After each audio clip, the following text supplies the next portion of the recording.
Welcome to Purposefully Catholic. This program is a critical part of how we assist parents with children in living up to their call to be the primary catechists and teachers of the faith in their homes. Over the course of our time together, we'll hear from Father Len McMillan as we discuss matters of the faith central to every Catholic family. Thank you for joining us. Hello, my name is Father Len McMillan. I am the pastor of St. Pius Parish here in Coeur d'Alene, and this is Purposely Catholic. And we are going to discuss the fifth and the sixth commandment. The fifth commandment is, thou shalt not murder. Now, I don't like the word kill. I like the word murder. Because if you have kids, there's going to be a question mark about the difference between murder and self-defense.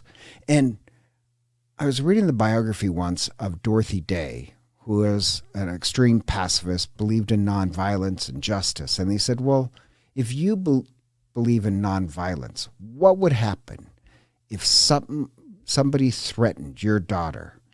She said, if somebody threatened my daughter, I would fight him in any way possible. I would kick, scream, claw, and at last resort, if I have to, I would kill him. But she said, that's my intention would not ever be murder. My intention would be, I'm trying to save life. I'm trying to save my daughter's life. And I think it's a good answer because there is a difference between self-defense and murder. You have the right to defend yourself. You have an obligation to defend other people. Hopefully it will never come to killing, but murder is murder. Self-defense is not. To kill the innocent is never right. Now, countries, we do believe, have the right to defend themselves, but never to attack another country. It's not a complicated command. Thou shalt not murder. Now, if you really have smart kids, you could bring up that not only do not believe in murder, we also don't believe in indirect homicide.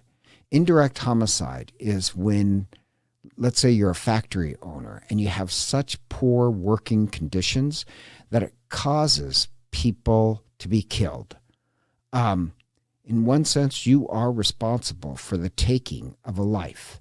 And so to do something that kills other people, even though you didn't shoot a gun or draw a knife, but you led to conditions that somebody died, you would be responsible. Love does not murder life. And so even for us as the Catholic Church, we don't believe in abortion. Personally, it drives me up the wall when I hear on the news that abortion is connected with health care. Health care is about medicine. Health care is about saving life. Murder is not trying to improve or save somebody's life. Murder, abortion, is about killing a life, not trying to heal life. So I think if I was a parent, this would be the time I think I'd talk about that to us, all life is sacred. You don't even get to kill a child in the womb. And Christ is going to even push that idea of murder, that you're not allowed to even hate other people. Hate only leads to murder. And so it sounds kind of strange, but when I was in Meridian, just a few blocks away from the parish, one day kind of something awful happened at this four-way stop. This young guy was upset because the traffic was moving too slow. And so he starts to yell and gets out of his car to the guy in front of him. And he's so angry, he pulls out a gun and shoots somebody. Well, this is Little Meridian. And it's completely shocking. And I remember I gave a homily that murder started years ago when that guy never learned to control his hatred. It was murder in slow motion of becoming more and more and more hateful with the world. And so we'd believe in, as Catholics, you have to take responsibility for your anger and your hatred. Reach a pitch that awful things will happen. Now, if you have really smart kids, they might even ask about something like about euthanasia. They may not use the term euthanasia, but I get that question all the time, where it's, to me, pretty clear. Euthanasia is letting death happen. So in the Catholic Church, there's two definitions: passive euthanasia and active euthanasia. Active euthanasia is suicide. We'd still say that's murdering a life. Passive euthanasia is allowing nature and the God of nature to take its course. So, give you an example. Somebody who I just think is amazing, they had a diagnosis of cancer, but their wife has died. Their children are fine, and he knows what chemotherapy does. It would be aggressive treatment, but the love of his life had died, and he'd become more frail. And he said, I'm not afraid of death. I'm not afraid of death. I see no reason to spend huge amounts of money and suffering when the chemotherapy most likely won't prolong my life. I want to live my life with my children, my grandchildren, go on. Now, the fact that he refused treatment, is that suicide? We'd say no. That's letting nature take its course. Or the worst is this situation with the Tierneys, who I love the Tierneys. Great, great couple. They were best friends and elderly couple who are just filled with a lot of love. And she gets diagnosed that this problem. Anyhow, she surprisingly only has hours to live. And so I go to the hospital, and the doctor or nurse or some professional comes in and tells them, medically, there's nothing we can do for you, that we've exhausted everything we can do medically. But they can induce her into a coma and stretch out her existence a few more hours. Anyhow, they look at each other, they're stunned, they're holding each other, and they said, well, we always thought that we'd be there for each other, so I guess let's go with the coma. At that point, they can't hear what was said. So I speak up and I said, now wait a minute, did you hear what they said? There's nothing that they can do to get out of this situation. You're going to die by today or tomorrow either way. And you can either be locked away in ICU in a coma, away from the love of your life and your children and your grandchildren, or you could stay here. They could keep you out of pain, and you could gather all your children and grandchildren together. And then it hit him, and they said, no, we're going to choose that. And so he crawled into bed with her and held her, and all their children and grandchildren came. It was actually a very beautiful experience. They prayed before dying. They told her loved her, and she quietly slipped away in her sleep. That was not suicide. That was passive euthanasia.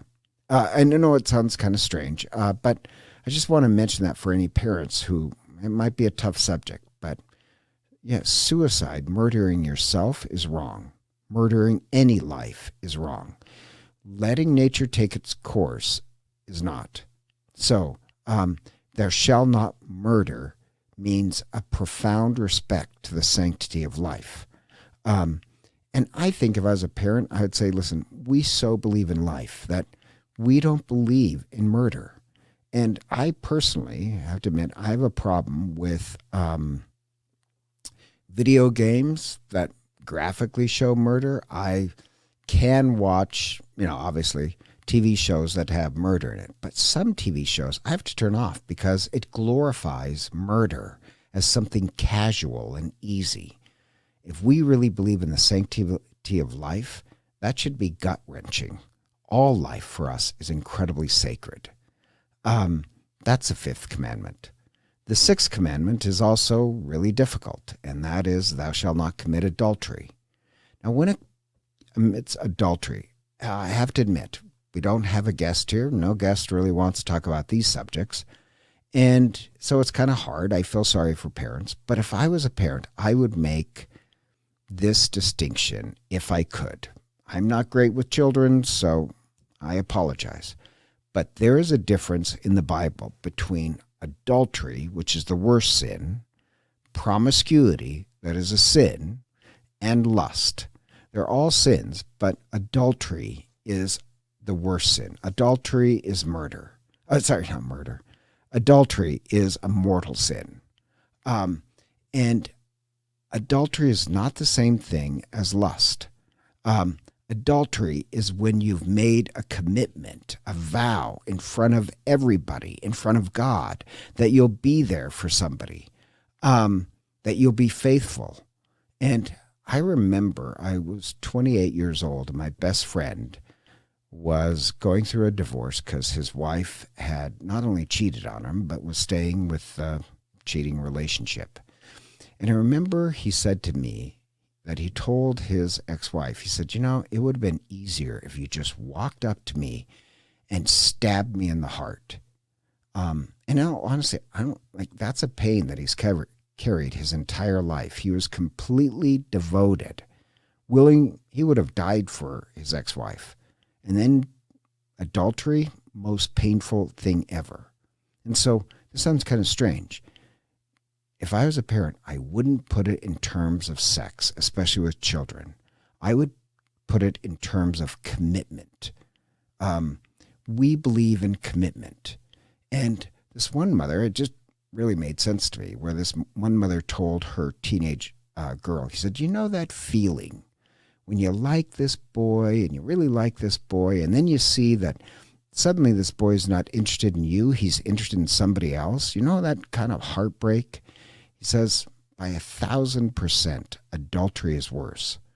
You want to make sure that when you fall in love, it's somebody who can be committed. And I do have a problem with all the promiscuity on TV, not because I'm a prude, but because of commitment. St. Augustine brilliantly put it this way. And I'm not saying you should say this to children, but somehow, if you could. St. Augustine put it in the category of good, better, and best. Where he says, sexual passion is a good thing. It's a gift from God to make us seek each other out. There's nothing wrong with sexual passion. What's better is passion and love. And St. Augustine said, I had that. St. Augustine fell in love with this woman, lived with her for 17 years, but never married her, had a 13-year-old son who died. He said, that's better. He said, the best, though, is love, passion, and commitment. He said, I could never offer her that. And he said, I ended up hurting her. I hurt my son because he figured it out. He said, the problem is you train yourself not for the best in life. And so he said, in your young life, you're training yourself for either what's the very best in life, passion, love, and commitment, or you're training yourself really just for passion. And you end up really hurting other people. That's why it's a sin. It's not about the sex. It's about the lack of commitment. Now, I was surprised once when this little kid, some friends of mine, he was in elementary school, and I'm still kind of shocked that he got this because I don't know why, but we're talking about lust. And so I said to Robbie, Robbie, is lust a sin? He says, yes, lust is a sin, but sexual desire is not. He said, lust is the misuse of sexual desire. I was like, holy cow. Honestly, I don't think I would have got that till I was 20. How his parents educated him that it's not about the sexual desire. There's nothing wrong with sexual desire. That's what it means to be a human being. We're human beings. What's wrong is the misuse of it when it's not pointed at love.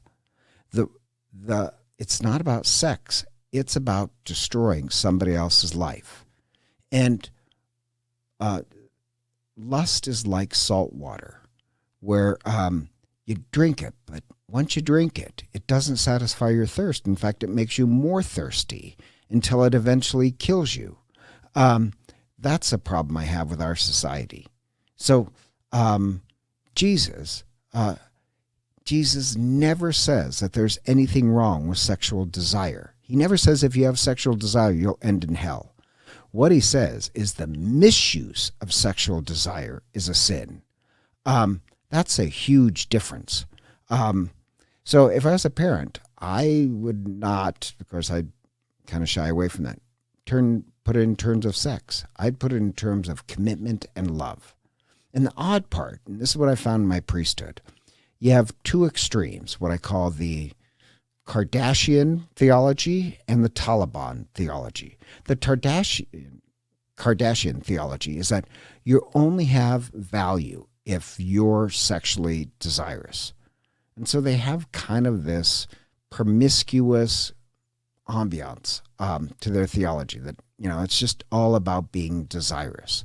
But their whole theology is about sex. And the opposite extreme is just like it, and that's the Taliban.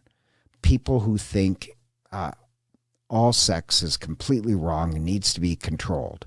The problem is all they're thinking about is sex. It looks extremely prudish, but it's still a type of lust and control. There's something healthy about in the middle where you say there's nothing wrong with sex, but either extreme, either the Kardashians where you're only seen as a sexual object, or the Taliban where it's hide it because you're only seen as a sexual object.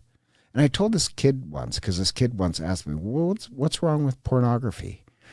And he was in high school, so I really appreciated his honesty. And I said, well, do you like it when girls only look at you because you're not tall enough, not muscular enough? They only look at you an object and don't appreciate you. And he says, yeah, I don't like that. I said, then why do you do that to women? And you could see in his eyes, yeah, okay. That's called the objectification of another human being. If you don't want it done to you, don't do it to other people. Love does not do that. But we want to train ourselves for the greatest desire of all, passion, love, and commitment. And so adultery is a mortal sin because it can really hurt somebody else.